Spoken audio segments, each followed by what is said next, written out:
So cut health அப்படின்றத பற்றி தான் நம்ம இந்த வீடியோவில் பார்க்க போகிறோம். ஸோ கட் அப்படின்றது வந்து நம்ம வாய், உணவு குழாய், வயிறு, சிறுகுடல், பெருகுடல், ஆசனவாய் இதுதான் நம்ம வந்து கட்டுன்னு சொல்கிறோம். ஸோ இப்போ இந்த கட்டில் இருக்கிற கட் மைக்ரோபயம் அப்படின்றது தான் வந்து நமக்கு வந்து ரொம்ப ரொம்ப முக்கியமான ஒரு விஷயம். அந்த கட் மைக்ரோபயம் அப்படின்றது வந்து ஒரு 200 ஸ்பீஷீஸ், அதாவது ஃபங்கை, பாக்டீரியா, வைரஸ் இது எல்லாமே சேர்ந்த ஒரு விஷயம்.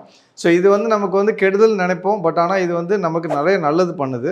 ஸோ இந்த கட் மைக்ரோபயம் அப்படின்றது வந்து நமக்கு என்ன ரீசனுக்கு நமக்கு தேவைப்படுது அப்படின்னா, நம்மளோட இம்யூனிட்டியை வந்து நல்லா வச்சுக்கிறதுக்கு, இன்னொன்று நம்மளோட டைஜஷன் வந்து நம்ம நார்மலாக வச்சுக்கிறதுக்கு, நம்மளுக்கு நல்ல ஸ்லீப் கொடுக்கறதுக்கு, அது போக நம்மளோட ஹார்ட் ஹெல்த் நல்லபடியாக வச்சுக்கிறதுக்கு, அது போக நம்ம வந்து ஃபிசிக்கலி நம்ம வந்து ஆக்டிவாக இருக்கிறதுக்கு. ஸோ இந்த மாதிரி நிறையா விஷயங்களுக்கு வந்து இந்த கட் மைக்ரோபயம் அப்படின்றது தேவைப்படுது.